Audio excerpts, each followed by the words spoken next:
નમસ્કાર, સ્વાગત છે આપ સર્વેનું આજના પોડકાસ્ટની અંદર. આજે આપણી સાથે પોડકાસ્ટની અંદર જોડાઈ રહ્યા છે પૂજ્ય પુનિત બાપુ, જે એક અભ્યાસુ અને ખૂબ સારા રામકથાકાર છે.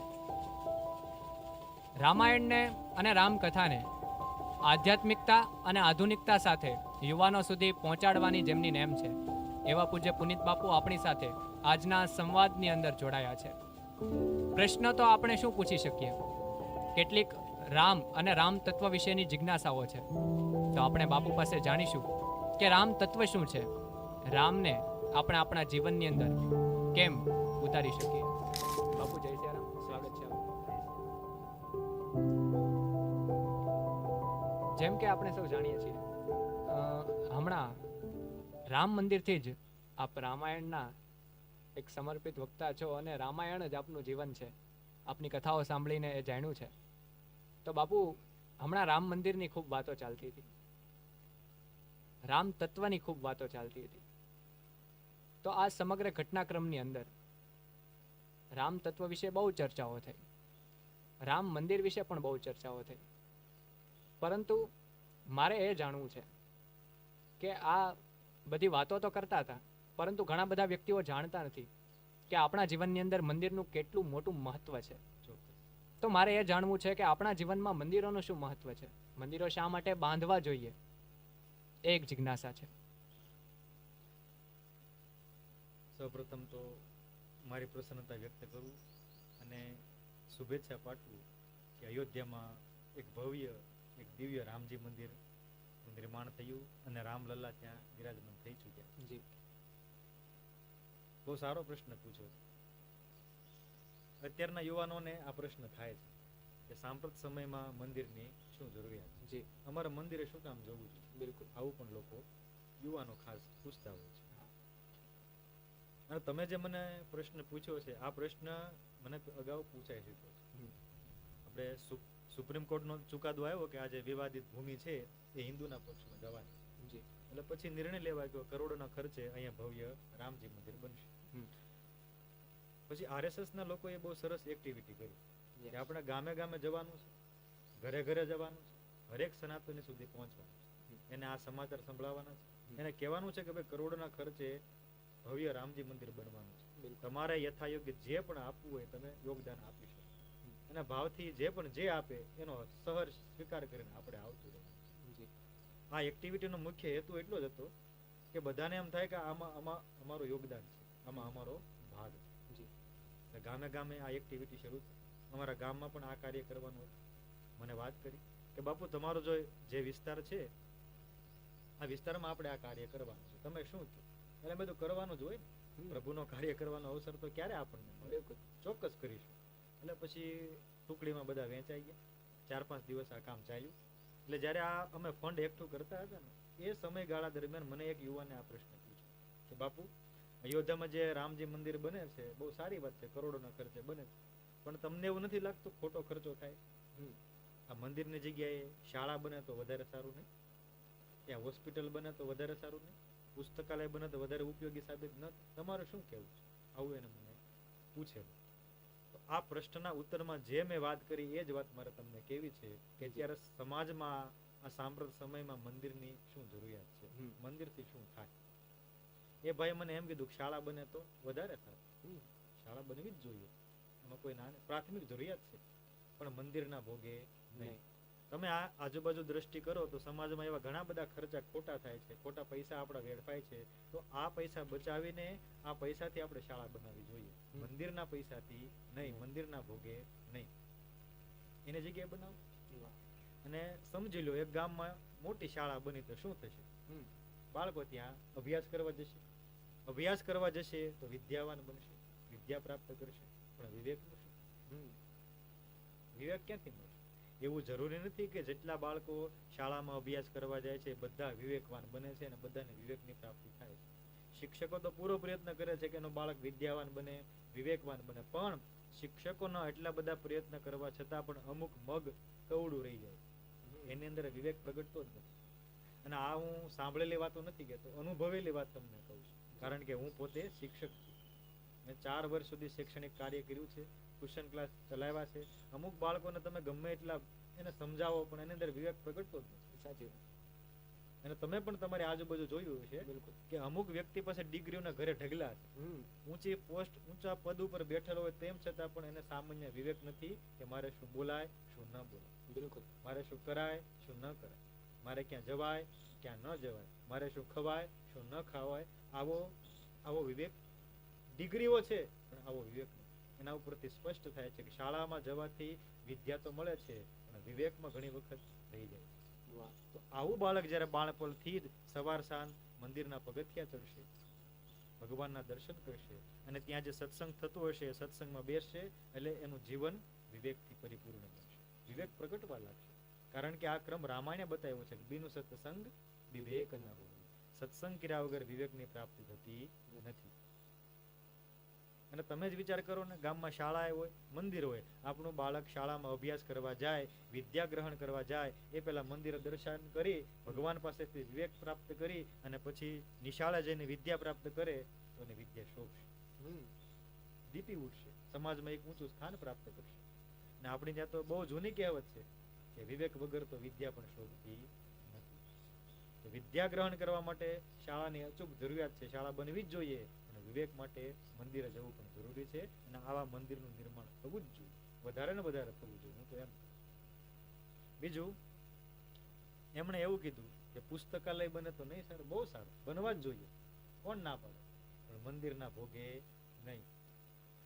એક ગામમાં સારું એવું મોટું પુસ્તકાલય બને તો શું થાય? બાળકો ત્યાં પુસ્તકો વાંચવા જશે, પુસ્તકો વાંચશે તો એનું પરિણામ એ આવશે કે જ્ઞાની બનશે, જ્ઞાનથી પરિપૂર્ણ એનું જીવન બનશે. પણ ભક્તિનું શું? એમને ભક્તિ ક્યાં મળશે? આ બાળકને ભક્તિ મંદિરના પગથિયા ચડવાથી જ મળશે. કારણ કે એકલા જ્ઞાનથી તો માણસ અહંકારી બની જાય છે અને અહંકાર એ પતનનું મૂળ છે. પણ આ જ્ઞાનની સાથે થોડી ભક્તિ ભળી જશે તો આ જ્ઞાન નિર્મળ બનશે, સમાજને ઉપયોગી બની જશે.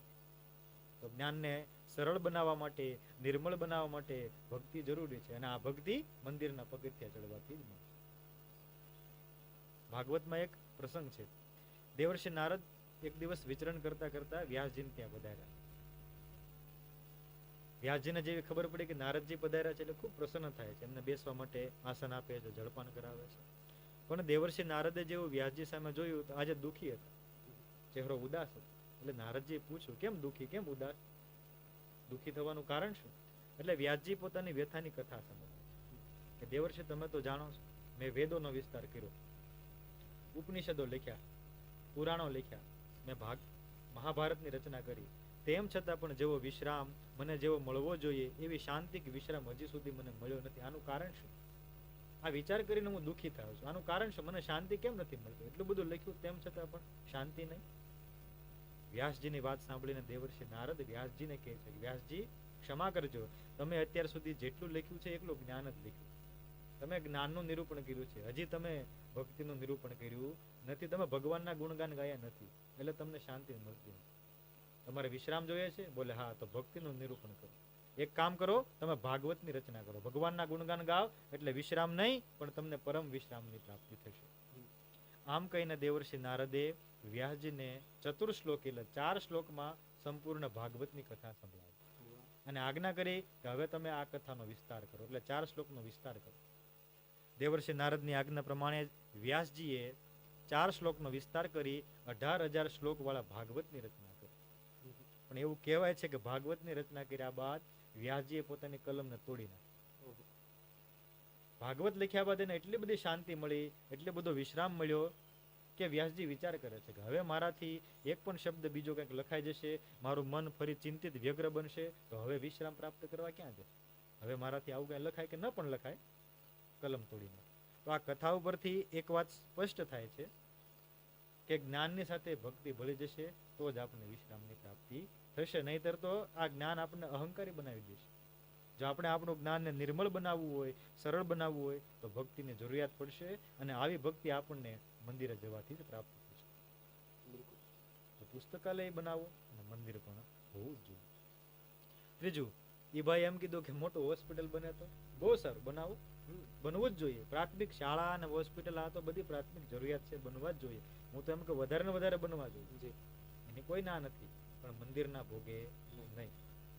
મારી પાસે એવા અનેક ઉદાહરણો છે કે હોસ્પિટલમાંથી ડોક્ટરે ના પાડી દીધી કે હવે આ અસાધ્ય રોગ છે, આ દર્દી સાજો થશે નહીં, આ રોગ છે એ સાધ્ય થવાનો નથી, તમે આને ઘરે લઈ જાઓ અને સેવા કરો જેટલી થાય, બાકી આ રોગ મટવાનો નથી.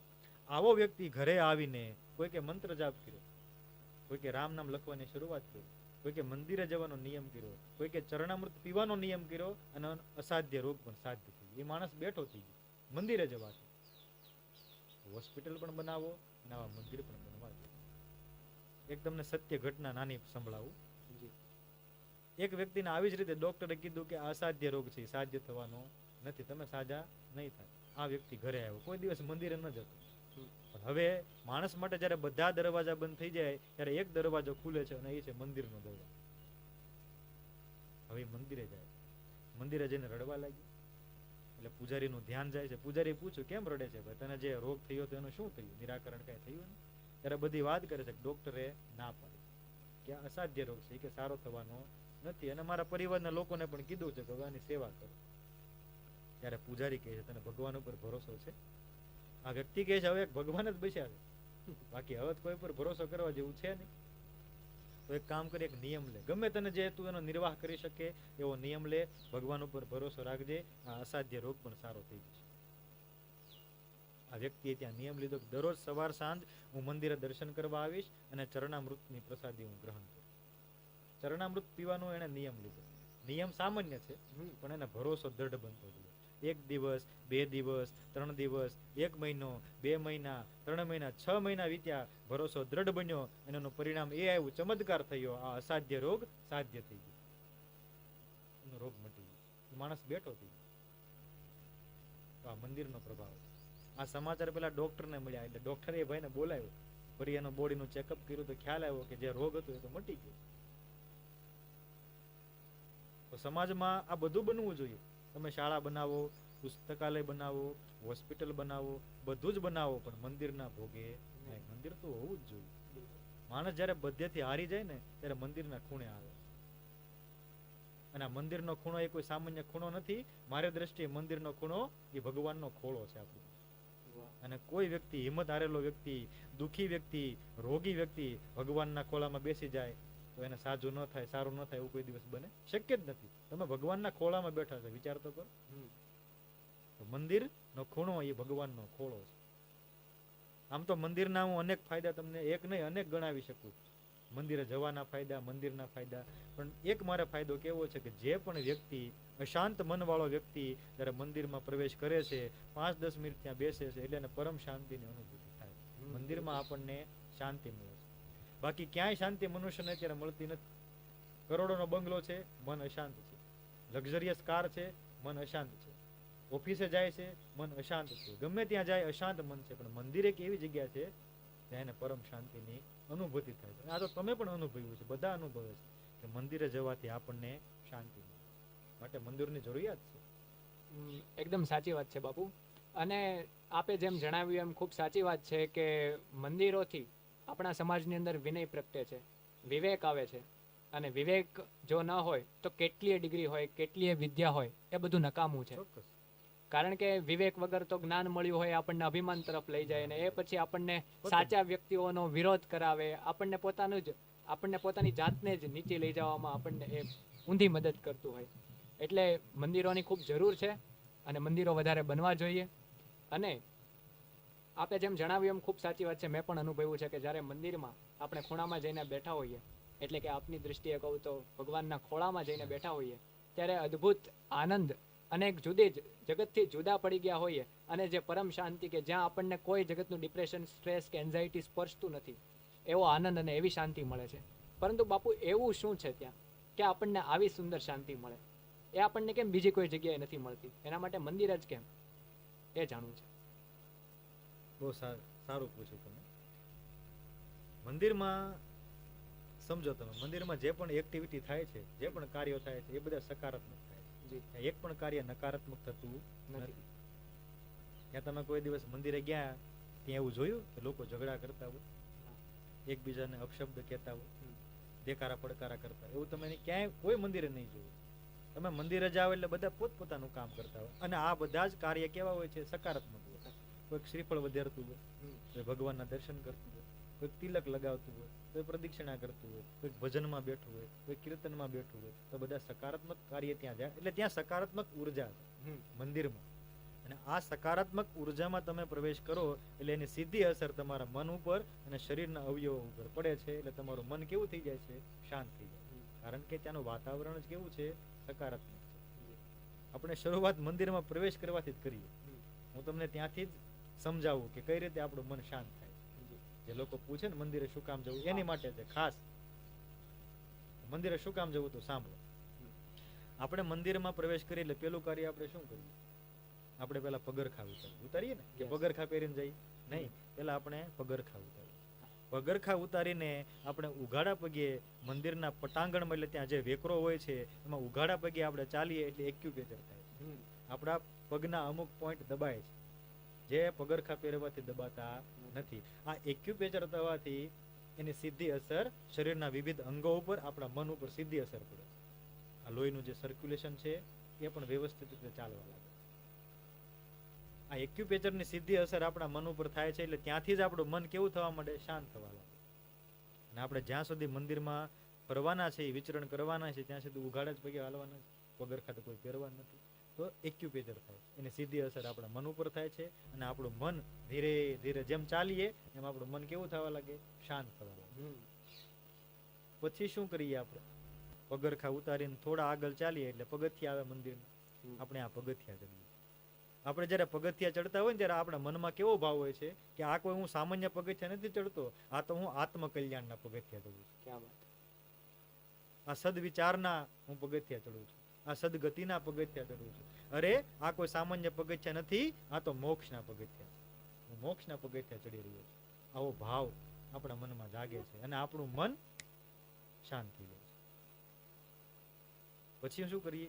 પગથિયા ચડીને જેવા થોડાક આગળ ચાલીએ, મંદિરમાં આપણે પ્રવેશ કરવાના હોય પેલા આપણે હાથ જોડાઈ જાય. કેમ કે દૂરથી હવે આપણને મંદિરના દર્શન થાય છે, એટલે આપણે જોડવા નથી, પણ મંદિરને જોઈને આપણે હાથ આપોઆપ જોડાઈ જાય. નમસ્કાર કરીએ. તો આ નમસ્કાર કરવાના પણ અનેક ફાયદા છે. આપણા જયારે બે હાથ જોડાય છે ત્યારે ઘર્ષણ ઉત્પન્ન થાય છે.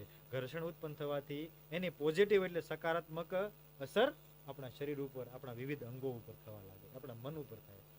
એટલે જ આપણે ત્યાં અનાદિકાળથી નમસ્કારનું મહત્વ છે. આ તો ગળે મળવાનું બધું હેન્ડશેક જે આપણે અત્યારે કરીએ તો બધું અત્યારે આવેલું છે ને, પણ પહેલા તો શું કરતા? આપણે નમસ્કાર જ કરતા. કોરોના કાળ જયારે સંસાર ઉપર, આ વિશ્વ ઉપર વ્યાપી ગયો ત્યારે આપણે શું કર્યું? નમસ્કાર જ કર્યો. કારણ કે નમસ્કાર કરવાનું પણ એક અનેરું મહત્વ છે. નમસ્કાર કરવાથી ઘર્ષણ ઉત્પન્ન થાય છે. ઘર્ષણ ઉત્પન્ન થવાથી આપણું મન, આપણું શરીર ને પોઝિટિવ એનર્જી આવે. તો હાથ જોડીને આપણે જેવા આગળ ચાલીએ, મંદિરમાં પ્રવેશ કરીએ એટલે હવે શું કરીએ? ત્યાં ઘંટ લટકાવેલો હોય ને, દરેક મંદિરમાં તમે જોયું હશે ઘંટ લટકાવેલો. તો આપણે એ ઘંટને વગાડીએ. આ ઘંટ લગાડવા પાછળનું પણ વૈજ્ઞાનિક કારણ. આ ઘંટ વગાડીએ એમાંથી જે ધ્વનિ ઉત્પન્ન થાય છે, આ ધ્વનિ એટલી બધી પવિત્ર, એટલી બધી શુદ્ધ છે કે એની સીધી અસર આપણા મન ઉપર, આપણા શરીરના વિવિધ અવયવો ઉપર પડે છે. વિજ્ઞાન એવું કહે છે કે ઘંટની જે આ ધ્વનિ છે એ 7 થી 10 સેકન્ડ સુધી આપણા મનમાં એ ગુંજે છે, જે આપણા મનને એકાગ્ર કરે છે, શાંત કરે છે. માટે મંદિરમાં ઘંટ લટકાવવામાં આવે છે. એનું પણ વૈજ્ઞાનિક કારણ છે. તો આપણે ઘંટ વગાડીને પછી થોડા આગળ ચાલીએ. જેવા આગળ ચાલીએ એટલે હવે ગર્ભગૃહના દર્શન થાય છે. એટલે આપણે શું કરીએ? જગ્યા હોય ને એટલે આપણે દંડવત પ્રણામ કરીએ. જગ્યા હોય એટલે લાકડી પડે એમ માણસ દંડવત પ્રણામ કરે, પ્રણામ કરે. તો દંડવત પ્રણામ કરવાના પણ અનેક ફાયદા છે. એક નહીં, અનેક ફાયદા ગણાય. માણસ જયારે દંડવત પ્રણામ કરે એનો એક અર્થ એવો થયો કે અહંકારનો ત્યાગ કરી દીધો છે, એને અભિમાન હવે છોડી દીધો છે અને ભગવાનને હવે સમર્પિત થઈ ગયો. આ દંડવતનું મોટું આ કારણ એ છે. ભગવાન શ્રી કૃષ્ણએ પણ ભાગવતમાં ઉદ્ધવજીને એવું કીધું છે કે ઉદ્ધવ, જે વ્યક્તિ, જે મનુષ્ય દરરોજ મારા દર્શને આવશે, મને દંડવત પ્રણામ કરશે, એને હું મારી અવિચળ ભક્તિ, દુર્લભ ભક્તિ પ્રદાન કરી. દંડવત પ્રણામ કરવાથી ભગવાન ભક્તિ પ્રદાન કરે છે. ભગવાનની કૃપા દ્રષ્ટિ આપણા ઉપર થાય છે. એક સંતે તો દંડવત પ્રણામનો બહુ સારો અર્થ કીધો. આપણે જયારે દંડવત પ્રણામ કરીએ અને આપણું મસ્તક જયારે પૃથ્વીને સ્પર્શ કરે ને એટલે આ પૃથ્વી માતા એમાંથી નકારાત્મક ઉર્જા ખેંચી લે છે. જે પણ નકારાત્મક વિચાર હોય એ બધા ખેંચી લે છે અને સકારાત્મકતાથી આપણું મનને ભરી દે છે. તો આ પણ દંડવત કરવાનો એક ફાયદો છે. તો આપણે દંડવત પ્રણામ કરીએ, પ્રભુની કૃપા દ્રષ્ટિ થાય અને આપણું મન કેવું થાય છે? શાંત થઈ જાય. દંડવત પ્રણામ કરીને ઊભા થઈને આપણે શું કરીએ? હવે આપણે મૂર્તિના દર્શન કરીએ. આપણું ધ્યાન મૂર્તિ ઉપર કેન્દ્રિત થાય છે. મૂર્તિની દ્રષ્ટિ આપણી દ્રષ્ટિ એ ભગવાનની મૂર્તિ ઉપર પડે એટલે મૂર્તિમાં જે પણ સકારાત્મક ઉર્જા છે એ બધી જ આપણા નેત્રોના માધ્યમથી શરીરમાં વ્યાપવા લાગે.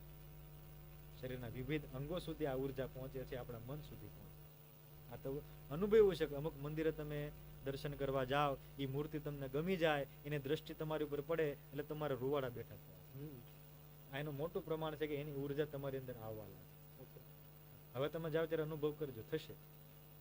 થતું જ હોય પણ આપણને ખબર ન હોય એટલે આપણે અનુભવ થતો નથી. પણ આવું કરવાથી આપણને ખ્યાલ આવશે કે એની સકારાત્મક ઉર્જા આપણી અંદર પ્રવેશી રહી.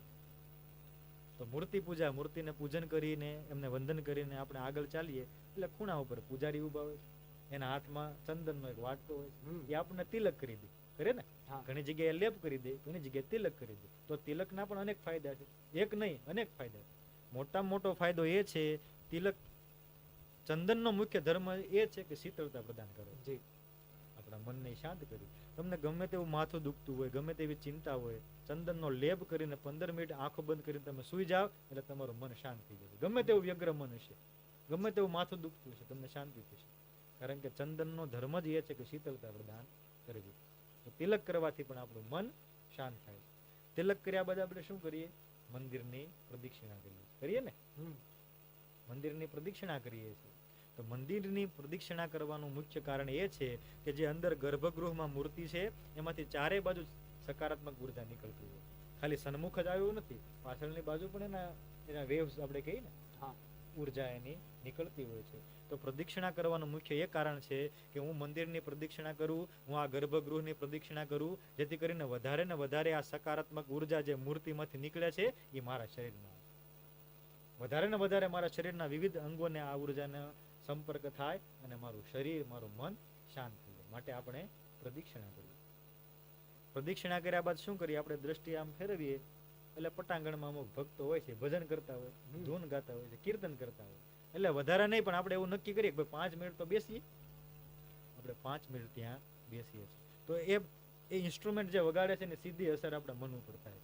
એમાં મંજીરું આવી ગયું, ખંજરી, તબલા, હાર્મોનિયમ અને ભક્તો જે સ્તુતિ ગાય છે, શબ્દોની સીધી અસર આપણા મન ઉપર થાય છે. આપણે આપણું દુઃખ ભૂલાઈ જાય છે, ચિંતા ભૂલાઈ જાય છે અને મન આપણું શાંત થઈ જાય. તો આખી પ્રોસેસ છે મનને શાંત કરે. એ આખું એક પ્રોસેસ હાઉસ છે, તમે કહો ને મંદિર, એ પ્રોસેસ મનને શાંત કરે.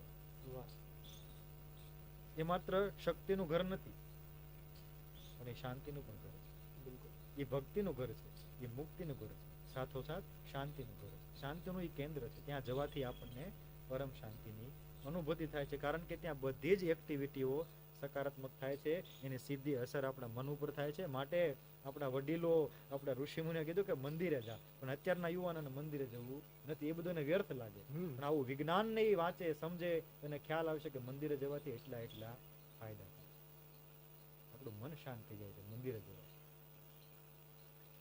બહુ સાચી વાત છે. અને આ જ્યારે વાતો સાંભળીએ ને, એ આપણે જ્યારે એક્સેપ્ટ કરીએ ને ત્યારે ખબર પડે કે મંદિરે જવું જ્યારે આપણને વડીલો કે ઘરેથી કોઈ કહેતું હોય ત્યારે ખૂબ સહજ બાબત લાગે. પરંતુ એ મંદિરે જવાથી સહજ બાબતમાંથી આપણા જીવનમાં અસાહજિક કેટલા બધા પરિવર્તનો આવે છે. એક નોર્મલ બાબત છે કે મંદિરે જાઓ, પરંતુ એ મંદિરે જવાની આખી પ્રોસેસ તમે જે જણાવી એની અંદરથી એબ નોર્મલ કેટલા બધા ફેરફારો આપણા જીવનની અંદર આવી જતા હોય. તો બાપુ, આપણે હમણાં મૂર્તિ વિશે વાત કરી અને આપણે સૌ જોઈએ છીએ કે આપણા સનાતન વૈદિક હિન્દુ ધર્મની અંદર મૂર્તિ પૂજાનું પણ એક વિશિષ્ટ મહત્વ રહ્યું છે. પરંતુ હમણાં કેટલી બધી વાતો એવી સંભળાય છે અને ઘણી બધી જગ્યાએ આપણે વાંચતા, સાંભળતા અને જોતા હોઈએ કે ઘણા બધા વ્યક્તિઓ એવું કહેતા હોય છે કે મૂર્તિ પૂજા જરૂરી નથી, ભગવાનના તત્વ સાથે સીધા તાંતણા જોડવાના હોય ને એવી ઘણી બધી ફિલોસોફીઓ પોતપોતાની લઈને ઘણા લોકો આવતા હોય છે.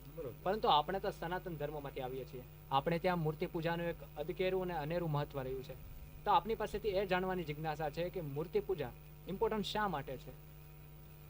મૂર્તિ પૂજા મને જે સમજાય એવું હું તમને વાત કરું. જી. હું પણ મૂર્તિનો પૂજક છું, હું પણ મૂર્તિની પૂજા કરું છું. એટલે મને જે સમજાયું છે એ મારે તમને કેવું છે. આપણે ત્યાં મૂર્તિ પૂજાની શરૂઆત એટલા માટે કરી છે કે આપણું મન, આ ચંચળ મન એકાગ્ર થાય. બિલકુલ. આ મનને એકાગ્ર કરવા માટે તમારે કોઈક સ્વરૂપ જોઈશે. જી. તમારું મનગમતું ચિત્ર તમારી સામે હશે ને તો તમે એમાં લીન થઈ શકશો, તમે એમાં એકાગ્ર થઈ શકશો. સાચું. કારણ કે આપણે તો સંસારી માણસો છીએ. આપણે કોઈ યોગી કે સિદ્ધ કે મોટા તપસ્વી નથી કે આંખો બંધ કરી એટલે આપણે ઈષ્ટ આપણા સ્મરણમાં આવી ગયા. હા. એ તો બધા ધ્યાન જે કરી શકે એ કરી શકે, આપણે ન કરી શકીએ. આપણે તો બધા દુઃખી આત્મા કહીએ ને, આપણે તો ચિંતા હોય, દુઃખ હોય, આપણે જે વિચાર આંખો બંધ કરી એટલે પેલા દુઃખનો જ વિચાર આવે, નેગેટિવ વિચાર. તો આપણે શું કરવું? તો આ સંસારી વ્યક્તિ પોતાનું ધ્યાન એકાગ્ર કરી શકે એ માટે આપણે ત્યાં મૂર્તિ પૂજાની શરૂઆત થઈ છે કે ભાઈ તમને જે સ્વરૂપ, તમારા જે ઈષ્ટ હોય, તમને જે સ્વરૂપ ગમતું હોય એનું તમે ચિત્ર લગાવો, એની મૂર્તિ રાખો અને પછી તમે ઉપાસના કરશો એટલે તમારું ધ્યાન કેન્દ્રિત થશે. તો આપણી સામે આપણી જ ગમતી મૂર્તિ હોય એટલે સહજ આપણે એમાં લીન થવાના છે. પછી જે આપણે નામ સ્મરણ કરીએ, જે પણ આપણી સાધના કરતા હશું એ કરીએ એટલે આપણને એમાં સફળતા મળે. તો મને એટલું સમજાયું છે કે આપણું આ જે ભટકતું મન છે એને એક જગ્યાએ એકાગ્ર કરવા માટે આપણે ત્યાં મૂર્તિ પૂજાની શરૂઆત થઈ છે. પણ પછી મૂર્તિ પૂજા કરતા કરતા એક કક્ષા એવી આવશે પછી તમારે કોઈ સ્વરૂપની જરૂર નહીં પડે. તમે આંખો બંધ કરશો અને તમારા ઈષ્ટની છબી ઉપસી આવશે. પણ એ કક્ષાએ પહોંચવું તો પડશે ને તમારે. એ કક્ષાએ પહોંચવા માટે પણ શરૂઆત આપણે મૂર્તિ પૂજાથી કરવાની. એટલે આમાં કોઈ દોષ નથી. કોઈ કહેતું હોય તો એને કદાચ લાગતો, મને આમાં દોષ લાગતો નથી. આ તો આપણે ઈષ્ટની મૂર્તિ જ જોઈએ છે. આપણું ગમતું પાત્ર, તમને સહજ ઉદાહરણ આપું સમજાય એવું કે આપણું ગમતું પાત્ર હોય તો આપણે એની સામે જોઈએ છીએ કે નહીં? બરાબર. ગમતા પાત્ર સામે આપણે નિરીક્ષણ કરીએ છીએ. એની જેમ આપણા ઈષ્ટનું ગમતું ચિત્ર, ગમતી મૂર્તિ સામે મૂકી ઉપાસના કરો એટલે ભટકતું મન શાંત થઈ જાય અને એમાં લીન થઈ જાય. તો આ મનને શાંત કરવા માટે આપણે ત્યાં મૂર્તિ પૂજા. બહુ સાચી વાત છે. અને આપકી અદાલતમાં પણ પેલો વિડીયો બહુ વાયરલ થયો છે કે પૂજ્ય બાપુને પણ કીધું હતું કે મૂર્તિ અને મંદિરનું શું મહત્વ છે. ત્યારે બાપુએ પણ સરસ જવાબ આપેલો કે હવા સર્વસ્વ બધી જ જગ્યાએ છે, પરંતુ એને આપણે કોઈ ટાયરની અંદર ભરવી હોય તો એક સ્થાને જવું પડે. એ આપણી અંદર ઉર્જા ભરવા માટેનું સ્થાન તો મૂર્તિ અને મંદિર છે. તો એ ખૂબ સાચી વાત છે. પરંતુ બાપુ, આપની કથાઓ પણ હું સાંભળતો હોઉં છું અને આપની વાતો અને આપના પરિચયમાં છું અને ઘણા બધા સંતો, ઘણી બધી કથાઓ, મેં ઘણા બધા પ્રવચનો મહાપુરુષોના સાંભળ્યા છે. એની અંદર મન ઉપર ભાર દેવામાં આવે છે, મનને કાબુમાં રાખવાનું બધા કહે છે. તો શું આ શક્ય છે? આપણી જેવા વ્યક્તિ કે જે સામાન્ય હોય, મારી જેવા કોઈ વિદ્યાર્થી હોય, યુવાન હોય, કોઈ બિઝનેસની અંદર ઇન્વોલ્વ હોય, તો આજુબાજુમાં કેટલા બધા પ્રલોભનો છે, કેટલા બધા ડિસ્ટ્રેક્શન છે. આની અંદર મનને કાબુમાં કેમ રાખવું અને મનને કાબુમાં કેમ રાખી શકાય, એની સાથે મનને કાબુમાં રાખી શકાય ખરા? એ પણ એક મોટો પ્રશ્ન છે. ચોક્કસ રાખી શકાય. આપણે જો ધારીએ તો આપણે બધું કરી શકીએ. જેટલું તમે સ્વીકારો છો. હા, બિલકુલ. આપણે ધારીએ આપણે કરી શકીએ. બિલકુલ. આ કેમ ન કરી શકીએ? મેં અગાઉ જ હમણાં તમને કીધું મન કેવું છે તો કે ચંચળ, ભટકતું રહે. આને કાબુમાં રાખવું બહુ જરૂરી છે. આપણું મન જો ભટકતું કામ સાથે ભળી જશે તો એ આપણું પતન કરાવી દેશે. કામ સાથે ભળે એ પહેલા આપણા મનને એને આપણે મનને કાબુ કરીને રામ સાથે ભેળવવાનું છે, જેથી કરીને આપણો ઉદ્ધાર થઈ જાય. કામ સાથે ભળશે તો પતન થશે. આનું આ મન રામ સાથે ભળી જશે, આપણો ઉદ્ધાર કરાવી દેશે. માટે મનને કાબુ રાખવું બહુ જરૂરી છે. શ્રીમદ ભાગવતમાં એક સંવાદ છે માતા દેવહૂતિ ને ભગવાન કપિલ વચ્ચે. માતા દેવહૂતિએ ભગવાન કપિલને પ્રશ્ન પૂછ્યો કે ભગવાન, આ સંસારમાં બંધન અને મુક્તિનું કારણ શું? બંધન અને મુક્તિનું કારણ શું? ત્યારે ભગવાન કપિલ ઉત્તર આપે છે કે માં, આ સંસારમાં બંધન અને મુક્તિનું કારણ એ આપણું મન છે. મનથી જ માણસ બંધાય છે અને મનથી જ માણસ મુક્ત થાય છે. આપણે એવું માની લઈએ મનથી કે હું સ્વતંત્ર છું, હું કોઈના કાબુમાં નથી, હું કોઈના બંધનમાં નથી, તો આપણે સ્વતંત્ર છીએ. પણ મનથી જ આપણે એવું માની લઈએ કે હું બંધનમાં છું, તો આપણે બંધાયેલા છીએ. પેલી વાર્તા નથી બકરીની? એક ભાઈ બકરીને પાળી એને સવારે એને ચરાવવા માટે લઈ જાય, આખો દિવસ ચરાવે, સાંજે લાવે અને પછી એની જગ્યાએ એને બાંધી દે. દરરોજનો આ ક્રમ. એટલે એક દિવસ આખો દિવસ ચરાવીને બકરીને ઘરે લાવે છે ને જેવા બાંધવા માટે ગયો તો એને ખ્યાલ આવ્યો કે દોરડું તો નથી. એટલે આજુબાજુમાં એ શોધ કરે પણ દોરી ક્યાંય મળતી નથી. એટલે આ ભાઈએ વિચાર કર્યો કે દોરી નથી, બાંધવાનું કઈ નથી, તો મને ખબર છે, આ બકરીને ક્યાં ખબર? સાચી વાત, બકરીને ખબર નથી. એટલે દરરોજની જેમ જે બાંધે એ જ ક્રમ પ્રમાણે એને પેલા ખૂટા સાથે દોરી બાંધી અને ખોટે એવો દેખાવ કર્યો કે બકરીને ગળામાં દોરી પહેરાઈ ગઈ. એટલે બકરી મનથી બંધાઈ ગઈ. મને દરરોજની જેમ આ વ્યક્તિએ મને બાંધી દીધી. એનું પરિણામ શું આવ્યું? સવાર સુધી ત્યાં એ ઊભી રહી, કારણ કે મનથી બંધાઈ ગઈ. આમ તો એ સ્વતંત્ર હતી ને, દોરી નહોતી, સ્વતંત્ર હતી. પણ મનથી બંધાઈ ગઈ તો બંધાઈ ગઈ. તો આપણા મનનું કંઈક આવું જ છે. મનથી આપણે માની લઈએ કે હું બંધાયેલો છું તો બંધાયેલો છે, ને મનથી માની લઈએ કે હું મુક્ત છું તો મુક્ત છું.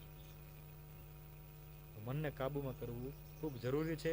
અને તમે સારી વાત પૂછી કે મનને કાબુમાં કઈ રીતે કરવું શક્ય છે. બિલકુલ શક્ય છે. મનને કાબુમાં કરવા માટે ધ્યાન કરવું પડશે. આપણા જે પણ ઈષ્ટ છે, આપણે જે પણ સબી ઈષ્ટની ગમે છે એનું આપણે ધ્યાન કરવાનું છે. અને ધ્યાન એટલે ચિંતા નહીં કરતા, વર્ષો સુધી ધ્યાનમાં નથી બેસવાનું, કલાકોનું ધ્યાન નથી કરવાનું. આંખો બંધ કરી આપણને જે ઈષ્ટ હોય એને સ્તુતિ ગાઓ, જેમ કે શ્રી રામચંદ્ર કૃપાલુ ભજ મન હરણ ભવ ભય દારૂ નામ. આમ ધ્યાન કરો અને તમારા મનમાં એક ક્ષણ માટે રામની મૂર્તિ ઉપસી આવે તો સમજવાનું તમારું ધ્યાન થઈ ગયું. એ ચમકારો જ હોય. એમાં કઈ કલાકોની ને વર્ષોની પ્રોસેસ ન હોય. તમે 5 મિનિટની સ્તુતિ બોલો, એમાં એક વખત રામની છબી ઉપસી આવે એટલે તમે પહોંચી ગયા ધ્યાન સુધી. આ એટલું જ કરવાનું. તો ધ્યાન કરવાથી, નામ સ્મરણ કરવાથી, આવા મંદિરે જવાથી, સત્કર્મમાં જોડાવાથી અને ખાસ સત્સંગ કરવાથી આ મન કાબુમાં આવશે. એમ સીધું કાબુમાં નહીં આવે. જેમ કે લોખંડ, આપણે લોખંડને કોઈ આકાર આપવું હોય, કોઈ ઓજાર બનાવવું હોય તો સીધું આપી શકાય નહીં. એ લોખંડને ગરમ કરવું પડે. એ લોખંડને ગરમ કરો, લોખંડ નરમ બને, પછી એને હથોડો મારી અને પછી તમારે જે આકાર આપવો એ આપી શકો. સીધું અપાય? સીધું તો એ નરમ ન હોય, કઠણ હોય, સીધું એને આકાર ન અપાય. તો આ મનનું કંઈક આવું છે. આ મન બહુ કઠણ છે, બહુ કઠિન છે. આ મનને પેલા સત્સંગમાં, કથામાં બેસાડો. જેવું કથા સાંભળવાથી, સત્સંગ કરવાથી આ મન નરમ થાય એટલે પછી વિવેક રૂપી હથોડો મારી એને યોગ્ય માર્ગે વારી દેવાનો. આ એક આખી પ્રોસેસ છે. જેમ લોખંડને આપણે આકાર આપીએ છીએ એમ કથામાં બેસાડીને મનને પણ આપણે યોગ્ય આકાર, યોગ્ય દિશામાં વાળવાનું છે. તો શક્ય છે, પણ આ કરવું પડશે. અને મને તો સરળ માર્ગ એ દેખાયો છે કે મનને ભટકતું અટકાવવા માટેનું એક સરળ માર્ગ એ છે કે એને રામમાં લીન કરવું. એને રામ તત્વ સાથે તમારું મનને ભેળવી દો એટલે તમારું મન એકદમ ભટકતું બંધ થઈ જશે, શાંત થઈ જશે. આ મારો અનુભવ. ના, બિલકુલ સાચી વાત છે.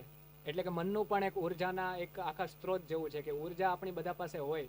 અલગ અલગ પ્રકારે, અલગ અલગ સ્વરૂપમાં આ જગતની અંદર ઉર્જા વ્યાપ્ત છે. પરંતુ એને કઈ દિશામાં આપણે વાળીએ છીએ એ પ્રમાણે એનો ઉપયોગ નક્કી થાય છે, એ પ્રમાણે એની સાર્થકતા નક્કી થાય છે. જેમ કે આપણે લાઇટ બોર્ડની અંદર ઘરમાં જ જોતા હોઈએ છીએ કે ઓવરફ્લો થાય કે ગલત દિશામાં એના જે ન્યુરોન્સ છે એ જાય તો પછી એમાં એક વિસ્ફોટ થાય અને એમાંથી શોક પણ લાગી શકે. અને જ્યારે એ એક સાચી રીતે અને સાર્થક રીતે એનો ઉપયોગ કરવામાં આવે તો એનાથી ઘરમાં ઉજાળું થાય છે.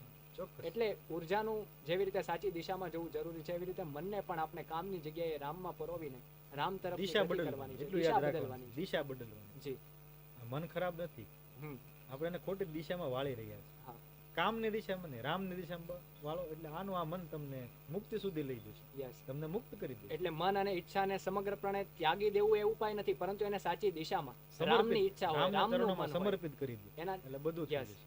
એટલે એ એક ઇમ્પોર્ટન્ટ વાત છે કે આપણે એની દિશા નક્કી કરવાની હોય છે. તો આપણે આ વાત તો કરી મન વિશેની, મનને આવી રીતે કાબુમાં લાવી શકાય. પરંતુ મારે શરૂઆતનો જે પ્રશ્ન હતો એ જ પ્રશ્નને અનુરૂપ એક બીજી વાત રામની કરવી છે. આપણે હમણાં આ જે પ્રાણ પ્રતિષ્ઠા મહોત્સવની વાતો ખૂબ સાંભળી છે. રામ ટ્રેન્ડમાં આવી ગયા હતા. મેં ઘણી બધી પોસ્ટો મૂકી હતી, એની અંદર પણ ઘણા બધા વ્યક્તિઓ કહેતા હતા જે નેગેટિવ રીતે જોતા હોય, જેને રામ તત્વ ગમતું ન હોય અથવા તો બીજા કોઈ તત્વની અંદર પ્રલોભનમાં આવી ગયા હોય, વિરોધ કરવાનું જેનું કામ હોય મફતની અંદર, એવા બધા વ્યક્તિઓ એવું વાતો કરતા હોય કે રામને ટ્રેન્ડ બનાવી દીધો છે.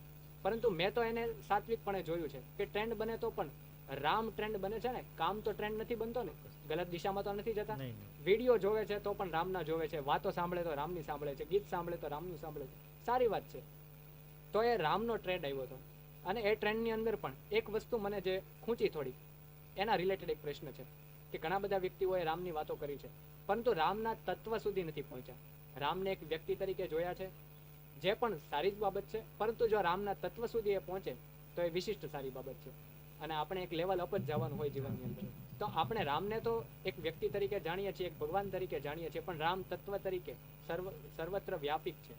તો એ રામના તત્વ વિશે જાણવું છે કે રામ ફક્ત રાવણના સહારક છે એ તો છે જ, રામ છે એક સારા પુત્ર છે એ તો છે જ, રામ સારા પતિ છે એ બધું જ સાચું, પણ રામ તત્વ સ્વરૂપે શું છે એ એક જિજ્ઞાસા છે.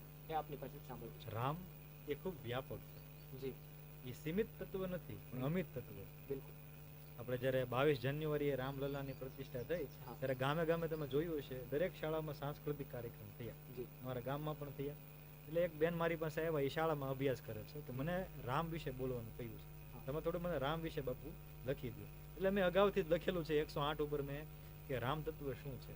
કેમ કે મારે આ રામ તત્વ ઉપર આખી કથા કરવી છે. રામ શું છે? રામ તમે કહો એમ સીમિત નથી કે ભાઈ દશરથ અને કૌશલ્યના પુત્ર, ભરત શત્રુઘ્નના ભાઈ, આપણે એટલું સીમિત નથી. રામ તત્વ તો બહુ બૃહદ છે, બહુ વિશાળ છે. એને આપણે કોઈ પામી નહીં શકીએ, પ્રયત્ન કરી શકીએ, પામી ન શકીએ, એને અનુભૂતિ થાય. તો મારે એક કથા કરવી છે, એટલે અલગ અલગ શાસ્ત્રો વાંચીને, ગ્રંથો વાંચીને, સંતોની વાણીથી બધું ભેગું કરી અને મેં જે લખ્યું હતું એ બેનને મેં આપ્યું કે તમે આ રજૂ કરો. એ જ મારે તમને વાંચીને સંભળાવું. આમ તો બધાની વ્યાખ્યા થાય એમ છે, પણ એટલી બધી વ્યાખ્યા કરવાનો આપણી પાસે સમય નથી. એટલે હું ખાલી ટૂંકમાં આ બધી વ્યાખ્યા તમને સંભળાવું છું. તમને ખ્યાલ આવી જશે કે રામ તત્વ એ શું છે. તો જે સુંદર છે એ રામ છે, જે મનોહર છે એ રામ છે, જે કૃપાળુ દયાળુ છે એ રામ છે, જે શરણાગત વત્સલ છે એ રામ છે, જે વેદોનો પ્રાણ છે એ રામ છે, જે વેદ સ્વરૂપી છે એ રામ છે, જે સૂર્ય પ્રકાશક છે એ રામ છે, જે ચંદ્ર પ્રકાશક છે એ રામ છે, જે અગ્નિ પ્રકાશક છે એ રામ છે, જે મુક્તિદાયક છે એ રામ છે, જે શિવ સેવિત છે એ રામ છે, જે શુદ્ધ છે એ રામ છે, જે પરમ વિશુદ્ધ છે એ રામ છે, જે સચ્ચિદાનંદ છે એ રામ છે, જે અવિકારી છે એ રામ છે, જે અવિનાશી છે એ રામ છે, જે વ્યાપક છે એ રામ છે, જે સ્મિત ભાષી છે એ રામ છે, જે વીર છે એ રામ છે, જે ધીર છે એ રામ છે, જે અદ્વિતીય છે એ રામ છે, જે મર્યાદા પુરુષોત્તમ છે એ રામ છે, જે વિશ્વ સ્વરૂપ છે એ રામ છે, જે વિશાલાક્ષ છે એ રામ છે, જે ધર્મજ્ઞ છે એ રામ છે, જે સર્વજ્ઞ છે એ રામ છે, જે માયાજીત છે એ રામ છે, જે સર્વ પાવન છે એ રામ છે, જે નીતિવાન છે એ રામ છે, જે ક્ષમા મંદિર છે એ રામ છે, જે ભૂપ શિરોમણી છે એ રામ છે, જે જગનિવાસ છે એ રામ છે, જે પરોપકારી છે એ રામ છે, જે વાગ્મી છે એ રામ છે, જે તેજસ્વી છે એ રામ છે, જે જગપાલક છે એ રામ છે, જે ભયનાશક છે એ રામ છે, જે ચરિત્રવાન છે એ રામ છે. આ બધાની વ્યાખ્યા થઈ શકે, બધાની વ્યાખ્યા થઈ શકે, પણ આપણી પાસે એટલો સમય નથી. ક્યારેક અવસર મળશે ત્યારે આ રામ તત્વ ઉપર જ સંવાદ કરીશું, પણ અત્યારે સમય નથી, એટલે ટૂંકમાં આ બધી વ્યાખ્યા તમને સંભળાવું છું કે રામ તત્વ શું છે. તો જે રઘુપતિ છે એ રામ છે, જે રમાપતિ છે એ રામ છે, જે પિતૃભક્ત છે એ રામ છે, જે માતૃભક્ત છે એ રામ છે, જે ભાતૃપ્રેમી છે એ રામ છે, જે રાઘવેન્દ્ર છે એ રામ છે, જે વનવાલી છે એ રામ છે, જે વેદાંગ છે એ રામ છે, જે નિષ્પાપ છે એ રામ છે, જે તીર્થમય છે એ રામ છે, જે લંકા જેતા છે એ રામ છે, જે મહાબલી છે એ રામ છે, જે વિનિતાત્મા છે એ રામ છે, જે પુનિતાત્મા છે એ રામ છે, જે કમનીય છે એ રામ છે, જે કલાકાંત છે એ રામ છે, જે દિવાકર છે એ રામ છે, જે મિતાહાર છે એ રામ છે, જે વિશ્વકેલી છે એ રામ છે, જે વિજયદાયક છે એ રામ છે, જે સ્મરણીય છે એ રામ છે, જે કાલરૂપ છે એ રામ છે, જે અરિમર્દન છે એ રામ છે, જે લોકાત્મા છે એ રામ છે, જે લોકકૃત છે એ રામ છે, જે દક્ષ છે એ રામ છે,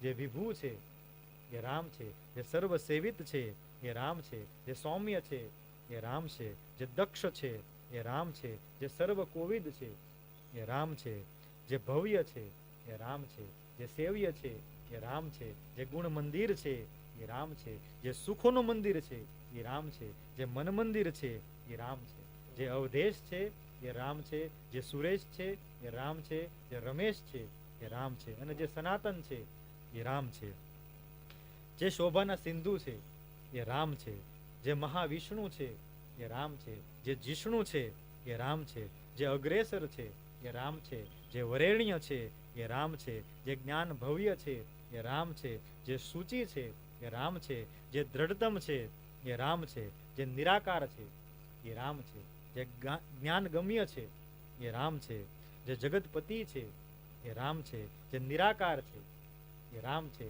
જે જગતગુરુ છે એ રામ છે, જે મહાત્મા છે એ રામ છે, જે પરમાત્મા છે એ રામ છે, જે વિરાજ છે એ રામ છે, જે વિજયી છે એ રામ છે, જે રણકર્કશ છે એ રામ છે, જે સુરનાયક છે એ રામ છે, જે પ્રણતપાલ છે એ રામ છે, જે અસુરારી છે એ રામ છે, જે નિરુપમ છે એ રામ છે, જે અમૌલિક છે એ રામ છે, જે યશસ્વી છે એ રામ છે, જે મનસ્વી છે એ રામ છે, જે તપસ્વી છે એ રામ છે, જે પ્રેમમય છે એ રામ છે, જે બરદાયક છે એ રામ છે, જે લોકનાયક છે એ રામ છે, જે મંગલમય છે એ રામ છે, જે અમંગલહારી છે એ રામ છે, જે ઉદાર છે એ રામ છે, જે અપાર છે એ રામ છે, જે અખંડ છે એ રામ છે, જે અનંત છે એ રામ છે, જે અનઘમ છે એ રામ છે, જે માત્ર એક છે એ રામ છે, જે અનિહ છે એ રામ છે, જે અરૂપ છે એ રામ છે, જે ધનુર્ધર છે એ રામ છે, જે નિરાશ્રય છે એ રામ છે, જે જગપાલક છે એ રામ છે, જે મલનાશક છે એ રામ છે, જે અભિમતદાયી છે એ રામ છે, જે ફલદાયક છે એ રામ છે, જે શીલવંત છે એ રામ છે, જે હિતકારી છે એ રામ છે, જે જ્ઞાની છે એ રામ છે, જે વિજ્ઞાની છે એ રામ છે, જે અનાદિ છે એ રામ છે, જે વૈરાગી છે એ રામ છે, જે અગુણ છે એ રામ છે, જે સગુણ છે એ રામ છે, જે નિર્ગુણ છે એ રામ છે, જે નિર્મળ છે એ રામ છે, અને છેલ્લું એટલું જ મારું કેવું છે, જે પુનિતનું સર્વસ્વ છે એ મારા રામ છે. ક્યાં બાત. આ રામ તત્વને પામવા માટે આપણે સમર્પિત થવું પડશે. બિલકુલ. એના નામ દ્વારા સમર્પિત થઈ શકાય, એમની કથા સાંભળીને સમર્પિત થઈ શકાય, એના રૂપનું ધ્યાન કરીને સમર્પિત થઈ શકાય, અથવા એના ધામે જઈને દર્શન કરવા જઈને પણ આપણે સમર્પિત થઈ શકાય. આપણે અહંકાર મૂકીને મન વચન કર્મથી કપટ છોડીને એના શરણે જશું એટલે રામ આપણો સ્વીકાર કરશે. આ તત્વને થોડું આપણે જાણી શકશું, અનુભવી શકશું અને પ્રાપ્ત પણ કરી શકશું. પણ મન વચન અને કર્મથી નિર્મળ બનવું પડશે, કપટનો ત્યાગ કરવો પડશે. કારણ કે સુંદરકાંડમાં પ્રભુ પોતે બોલ્યા છે કે નિર્મલ મનજન સો મોહી પાવા, મોહી કપટ છલ છિદ્ર ના ભાવા. મને કોણ પામી શકે? મને એ જ પામી શકશે જેનું મન વચન અને કર્મ નિર્મળ છે, કપટ નથી, એ મને પામી શકશે. તો રામ તત્વને પામવાનો આ સરળ માર્ગ છે કે સમર્પિત થઈ જાય. બિલકુલ. એટલે પ્રશ્ન એવો હતો કે રામ શું છે, પણ જવાબ સાંભળ્યા પછી પ્રશ્ન એવો કરી શકાય કે રામ શું નથી. વાહ, ચોક્કસ. કારણ કે રામ તો સર્વસ્વ છે, રામ બધું છે, રામ બધે છે. એટલે રામ વિશે ખૂબ સરસ આપે વાત કરી, આપણો સંવાદ ખૂબ સુંદર રહ્યો.